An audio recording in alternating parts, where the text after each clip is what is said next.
Hi, and welcome back to the Levin podcast. This is Kristen Blazek from the College of Urban Affairs, and we are back doing the podcast. Molly is here with me again because she's always with me in heart and spirit, right? Always here for you. Always. And we're here today. We're still remote because of COVID-19, and we are here today with Dr. Merissa Piazza. Hello, Merissa. Hello. Can you introduce yourself real quick for us? Hello, everybody. I am Merissa Piazza. I work in the Center for Economic Development at the Levin College. Interestingly, the Levin College has kind of two different sides to it. One is a teaching side. So if you're a student or you're looking to be a student, you'll probably only have contact with faculty members, and they are awesome. And Kristen. And Kristen. Molly and I actually work in the research center. So we're full-time researchers who get to look into really cool stuff and try to help solve some problems across Northeast Ohio. Interestingly, if you are interested in the research we talk about today, we're always hiring graduate assistants. So you can talk to Kristen or any of the members of student services to see if that's a right fit for you. And we do a pretty good job of employing them all year round. So Yes. come talk to us. You guys have the best GAs. We do. Because there are students. So I guess I'm really super biased in that as well, is that there are students. It's still true. I like to always say that you guys are the people that on the news when they say studies show, that's what you do, is you're the studies. We are the studies that show. My boss does a lot of interviews with local news, sometimes even national news. Yeah, and that's one of my favorite ones is she was interviewed for the lunch robots that were supposed to deliver like lunches. And I got so excited that those could be a possibility, that there'd be like a Mars rover looking thing going down the sidewalk delivering me. Because it's one step closer to us getting jetpacks. Absolutely. Flying cars too. I'm still waiting for mine. I'm waiting for my jetpack. Right. So what are we going to talk about today, Kristen? We're going to talk about economic development today, but we're going to talk about entrepreneurship as well. So I want to ask you, what is a very good broad definition in case people don't know what is economic development? Because I'm explaining it to students every day what economic development is. So what is your definition of economic development? Well, so in the center, we take a broad scope on what is economic development. So a lot of people think of economic development as a new building or a construction of a stadium, and that's economic development. It is. But overarching is economic development contributes to the economic growth of a region. And what do I mean by economic growth? I mean jobs, livelihoods, more income. So anything that will make a region more prosperous is what we consider economic development. All And right. one way to do that is to look at how businesses are created and what businesses are located in a region and see what that means and see what that means for the future, right? So when you look at places, you want to see a good mix of businesses. And what does that mean? It means that you don't want a lot of old businesses and you don't want a lot of new businesses. You want everything in between, right? So Cleveland's home to many Fortune 500 companies that have been here for hundreds of years. And that's great, but having all, as we all know, all your eggs in one basket, that's not good, right? So making sure that you have a good set of entrepreneurs who are going to bring about new products and new innovations to the region, that some people are going to make it, some people aren't. But that being said, it creates it creates a fertile environment for talent. It creates an environment for problem solving. It creates an environment for new products, new services, and just new stuff overall, which we like stuff. I mean, we're Americans. We buy a lot of stuff. We like a lot of stuff. I have a watch that tells me, my text messages now. How great is that? So new technology is pretty awesome, and it's the way we are able to communicate today, especially during COVID. And without entrepreneurs, we wouldn't be able to do that. Without people with new ideas, we wouldn't be able to do that. So I want today I'd like to talk to you about entrepreneurship as it relates to economic development. If that's okay with you, ladies. that sounds great. I was gonna say, last time we talked about the idea of businesses being in the building sharing, right? The office sharing, right? We talked about that, and that would be a good tool for entrepreneurs. Correct. Correct. That Okay, that so that was co-working. The last mhm, conversation we had was about co-working. right, Um, that's the co-working one. and the co-working and the co-working for those who are new to this. There's another podcast out there where you get to see my lovely face, and we talk about co-working establishments. This is where people come either day to day or they create an office and they work essentially together, whether you work on the same project or not. Um, Interesting to note that during COVID, co-working is depending on the place on the rise and some places on the decline. Mhm. So a lot of people who work for employers that cannot work from their homes for one reason or another are finding co-working spaces useful.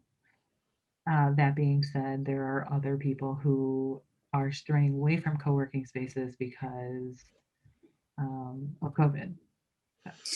Well, so that's a distinction with entrepreneurship as well during COVID. There are places that are still doing well and places that aren't.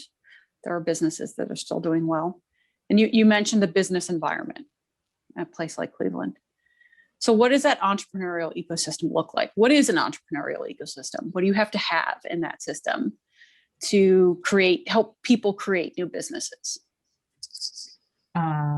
Well, in an entrepreneurial ecosystem, you have to have everything, right? So think about the ecosystem in which we live, right? This is what it comes from, is this like biological concept of you need air, you need water, you need shelter, you need all of these different things that are related but are unrelated. And the same thing um, uh, for for an entrepreneur. An entrepreneur needs um, capital. It needs a loan. It needs mentors. It needs support. It needs a place to do its business. It needs all sorts of different resources that may or may not necessarily be related. And so having this ecosystem that supports entrepreneurs is important because you want to be able to show successful entrepreneurs. Showing success can also attract more entrepreneurs. Kind of a chicken and egg thing. Unfortunately, kind of a chicken and egg thing. We've done some previous work as it relates to, we've had a couple other grants with the Kauffman Foundation, and we've looked at entrepreneurial ecosystems and kind of what places need. And above and beyond all, we found that people need networks. They need to be able to find what they need, right? So not all businesses need a loan. Not all startups need, everybody's always like, oh, capital, capital, capital. I need a loan. No, you really need a mentor who can tell you, no different than you're a student, right? You're a student who goes to Cleveland State or another school where you should come to Cleveland State because it's a great place, obviously. Yeah, obviously, because the Center for Economic Development is there. Goes without saying. And you need a mentor as well, right? You need somebody to help hold your hand, not even hold your hand, but guide you and say, what are you interested in? How do you want to get there? And that's no different than a business owner. A business owner has an idea, they have a product, they want to get it there. And sometimes that's not necessarily just getting a loan. It's saying, oh, you need to meet Kristen Blazek because she has all the answers as it relates to Levin College, and she can point you in the right direction. And that's the same way as it is for entrepreneurs. So how do you So, encourage that network? If you're a place um, right? So, How do you create these networks? How are they sustained? well, so a lot of these places that are successful, like you think of Silicon Valley, you think of Boston, you think of DC, right? These are places that have organically created it for one reason or another. I take that back. They haven't, we think they've organically created it, but a lot of institutions are behind that creation. Like if Stanford University did not exist in Silicon Valley, Silicon Valley would not be Silicon Valley, right? It Mhm. had a tremendous investment. Same thing with Boston. If MIT and Harvard were not in Boston, it would not look this way. So there are educational institutions that are key to it, right? We talked about talent. We haven't talked about talent yet. We're gonna right now. Let's talk about talent. Well, Um, that's part and parcel Right. of those institutions. Right. right. And so we've Hmm. done work for the Gun Foundation as a continuation of a grant we had a couple years ago. And we're working with them and Economic Development Administration to look at talent, entrepreneurship, and different factors of regional growth. And what we've heard from other studies, not just this one, is that if an entrepreneur moves to a location to start a business, they need to have the ability to fail. And if they fail, they need to have the ability to find a job. If I come to Cleveland and I want to start a software company, I have to be able to say to my back of my mind, I need to find a place to work in just in case. Everybody needs just in case. And so having, and whether it's a startup environment or it's an established business environment, you need to have uh, the ability to employ people and have that talent pool. And vice versa. If I come here to start a startup company, I want to know that I can find employees to to make my widgets, to make my hats. We've been making a lot of hats in Cleveland from our last podcast, and I need to know that I have skilled people who can make these hats, right? So, talent is a huge part of entrepreneurship and economic development because without employees, where are I mean, where are where are we, right? And I get that there's AI and robots and all of this stuff, but as of yet, there is not a robot who can do everything and has the sophisticated critical thinking skills to replace not rote uh, tasks, right? One of the other things that we've been working on that just started, I'm very excited to tell everybody in the internet sphere. Is this We breaking have news? this is well, it's not breaking news, but we're pretty excited. We just were awarded a grant from the Kauffman Foundation, which is a national thought leader in entrepreneurship. And it was apparently a very competitive process. We won a grant as it relates to minority businesses. So what we are looking at is the entrepreneurial ecosystems. Now that you know what that is, in Dayton, Toledo, and Cleveland, and we're looking to see what that looks like, how minority entrepreneurs connect with that ecosystem, and what are the gaps. The cool part is it's not just research, right? Just not writing reports. We're partnering with local organizations. We're going to give them some small seed funding for them to implement action grants to see what will help close that grant. So, it's not a lot of money. It could be hiring an intern. Um, it could be something very discreet, like, um, getting more information out. Or I have a feeling a lot of these things are information gaps, but that's my hypothesis. But whatever they say, it just can't be used to fund companies in particular, right? So, but what we can do to leverage these organizations, and then we're going to go and see if it worked. I have a feeling a lot of these ideas aren't going to work, which is not a bad thing. It's a good thing to figure out what works and doesn't work.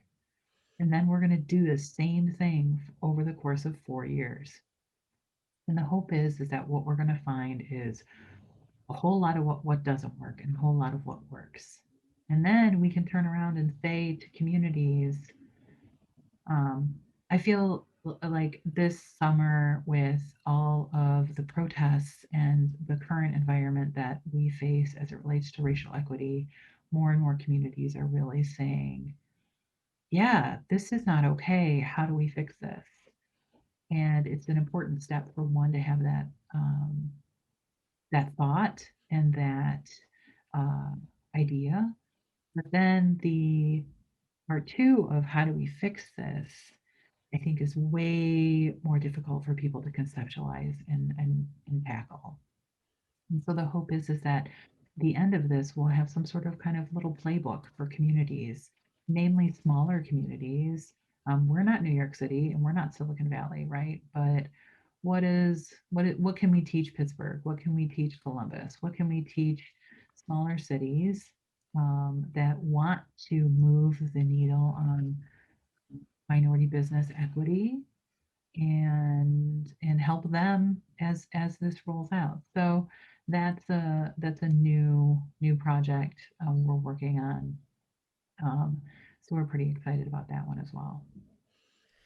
So with the entrepreneurship ecosystem, right? Is there a healthy ecosystem in Cleveland for any particular business, or is this going to help guide you more towards a specific business, or are we seeing anything in Cleveland? Well, it depends on who you are and and to be completely honest, what the color of your skin is. And Okay. this isn't unique to Cleveland, right?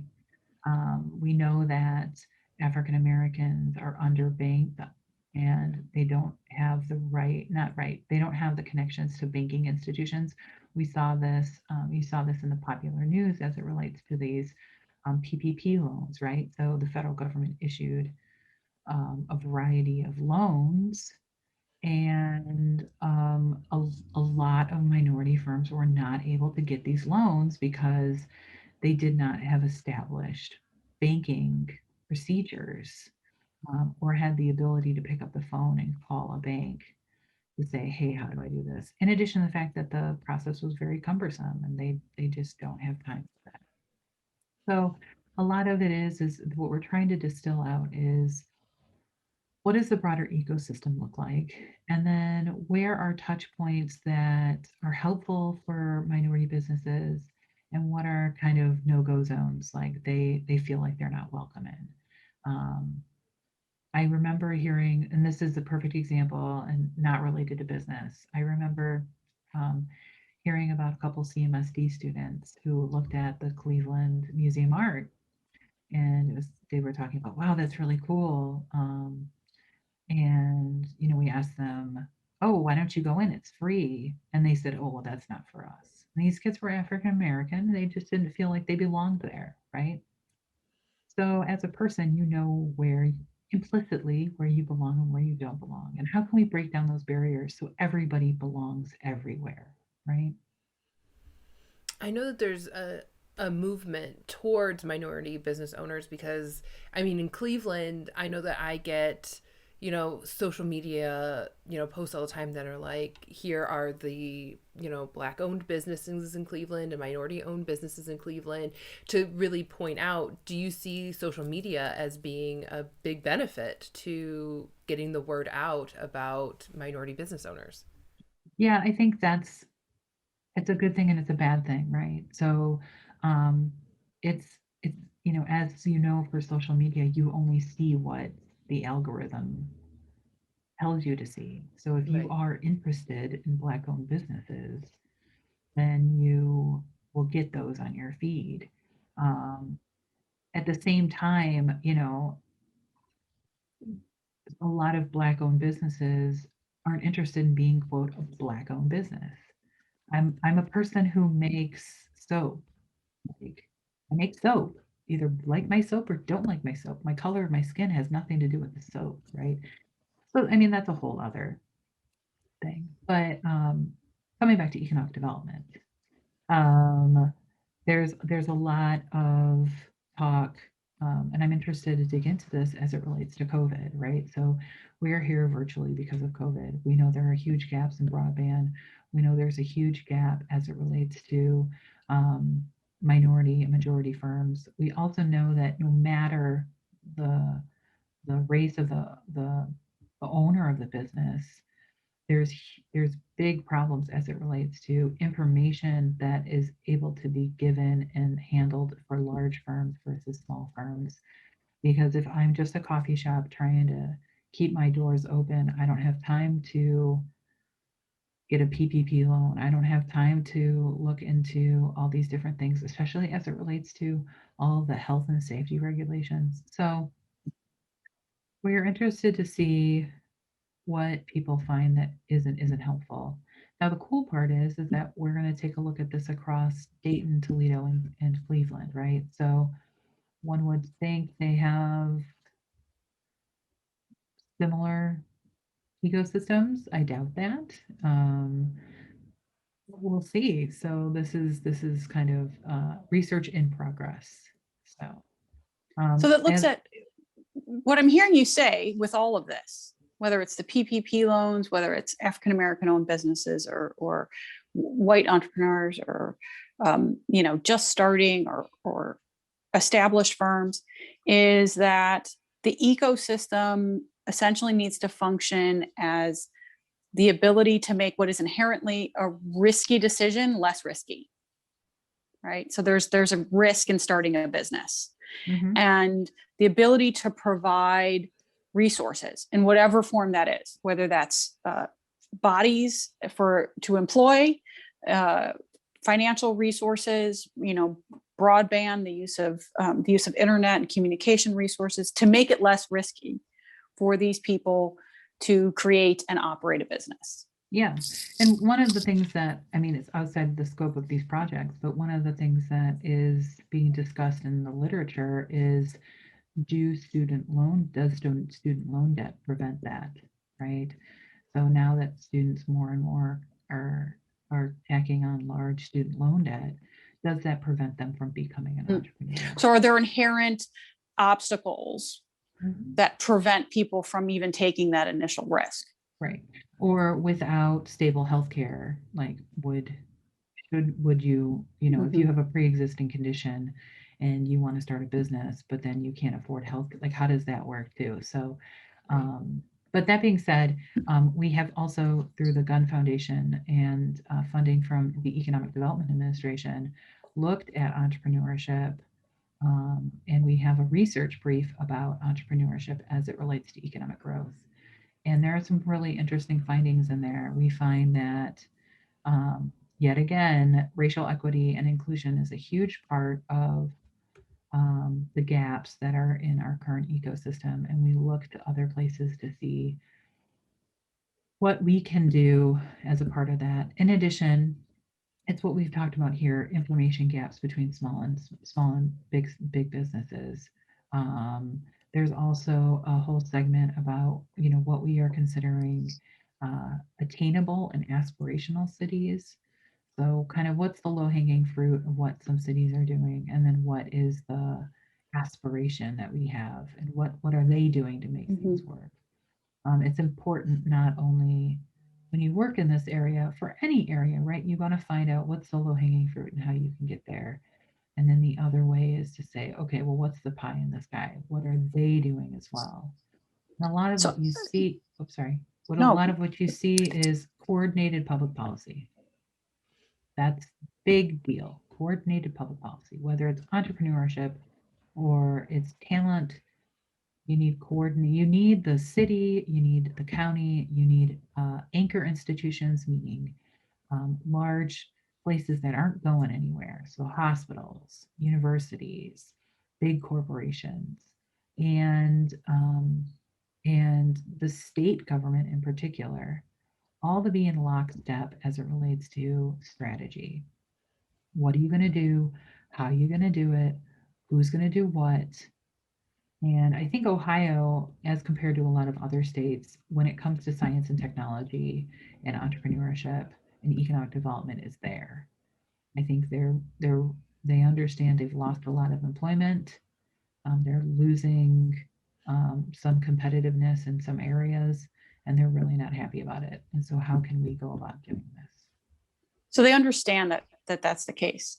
but haven't fully either addressed or figured out how to address making that up, but making up ground on that. You talked about aspirational and you talked about achievable places. For a city like Cleveland, where can we look to for places that are doing it right? And by it, I don't mean all of it, because I don't think that there's any place that has the entire ecosystem perfectly figured out and in balance. But where are even pieces that we can take from other places and learn about how they did that, how they created that level of coordination, how they got everybody on board, how they filled those gaps in their existing ecosystem to move us towards increased entrepreneurship and further prosperity and growth.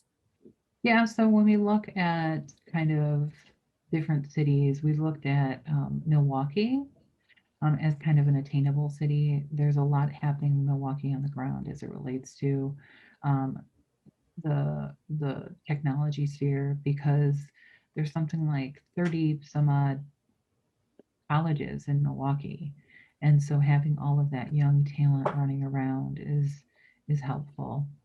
We've also looked to Minneapolis, St. Paul. It's kind of unfair to compare ourselves to Minneapolis, St. Paul, for the fact that St. Paul is the state capital. And excuse me, having a state capital near you is intrinsically different economy, because you're dependent upon state tax dollars. So when we talk about Minneapolis, St. Paul, it's kind of unfair to compare ourselves to St. Paul because that's the state capital. It's like comparing ourselves to Columbus. They have a large university plus a state capital. Well, so those are assets you can't replicate. Correct. Right. And those are kind of inherent to place that you can't change. But what are the aspects that you can? Well, the aspects you can change is legislation, right? So there's some legislation in Minneapolis, in Minnesota, that is conducive to a business environment. You can change how in which you engage with your anchor institutions to create a talent pipeline. And you see that Cleveland State's been doing a lot with that as it relates to healthcare, right? So they've formed a coalition with the hospital systems. They've working with Neomed to have a medical program. So all of that kind of stuff is important. It's important to not only attract people to the region, but it's also important to educate your current workers. I know that it depends on the institution, but most Cleveland State students stay in the region. So if we can educate them and send them out in the world to be productive employees, that helps everybody, right? And it not only helps entrepreneurs, because any business owner is an entrepreneur. You go work for someone. They at some point in time had two people and they were working out of their basement, right? So even if it's Progressive Insurance, so working for a company is working for an entrepreneur. And so having that environment is important.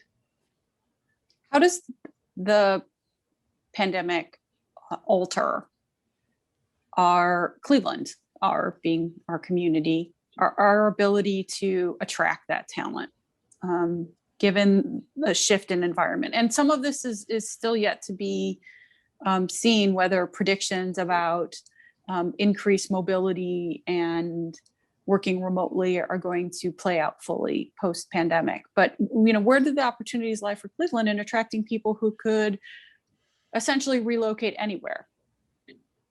Well, I mean, that puts Cleveland in a good place. It's a great place to live. I'm not from Cleveland. I fell in love with it. Great place to live, low cost of living, pretty accessible to do things around the city. It's got a lot of what you would see in a major market, but in a mid-sized market. The only thing that this all hinges on is having broadband accessibility. And some places don't have broadband accessibility. And I'm not even talking about the disparity between it's just having the ability to get 1 gig into your house. Some places in the city of Cleveland or you can't. My in-laws live in Akron. They can't even get a gig, even if they wanted to. So having the right infrastructure, and I think more and more you're going to start hearing the word, instead of roads and bridges, you're going to hear broadband as a part of an infrastructure conversation. And that's also economic development, roads, bridges, and now broadband is a part of economic development. And so I think the hope is that a lot of these people will think of Cleveland as a good place to consider a new home. And then, but that is yet to be seen. All right. Any final thoughts on entrepreneurship in Cleveland? My final thoughts would be that entrepreneurship isn't necessarily starting a business. You can have entrepreneurship in your thinking. You can have what's called an entrepreneurial mindset. That means you're a problem solver. It means that you are interested and engage in creating new ideas. You don't have to be an entrepreneur to do that. I encourage all students to have that entrepreneurial mindset, because if you're constantly thinking and constantly changing, you will always be adaptive to the job environment. You will always have a job if you can think ahead of what people may or may not need. That being said, I would also like to encourage students and the broader public to check out our webpage. It's Kristen can post it with the video, and Check the description below or in the description. we're the Center for Economic Development at Cleveland State. We do a variety of projects. You'll find one of them is entrepreneurship, but we do a whole lot of other things. And we're very thankful for our funding partners of EDA, the Kauffman Foundation, and the Gun Foundation to help kind of spur their entrepreneurial interest in these particular topics. I think the entrepreneurship mindset would also go really well with policy making, in that if you're constantly trying to figure out how to solve a problem, you know, it might go into that. So I thought that was the most interesting, is that you having that entrepreneurship mindset in general. So Yeah, and there's a lot of training you can take as it relates to entrepreneurial mindset. I think the business school is involved with entrepreneurial mindset training. And that doesn't, and again, you don't have to start a business. Like, if you're a self-starter, if you solve problems, if you look for solutions and create new things, you're an entrepreneur, whether you like to call yourself that or not. right. And you and I can always fall back to CSU as our jobs when we go into the derby hat business. Right.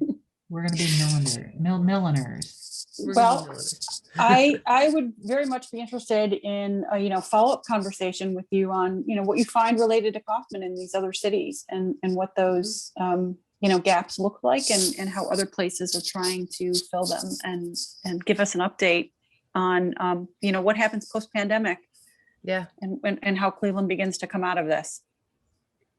More than happy to come back. Thanks. Well, that being said, thank you so much, Dr. Piazza. Again, it's so great to see you. I have a feeling we're going to see you again. You always have such great insight on economic development and entrepreneurship and hat making.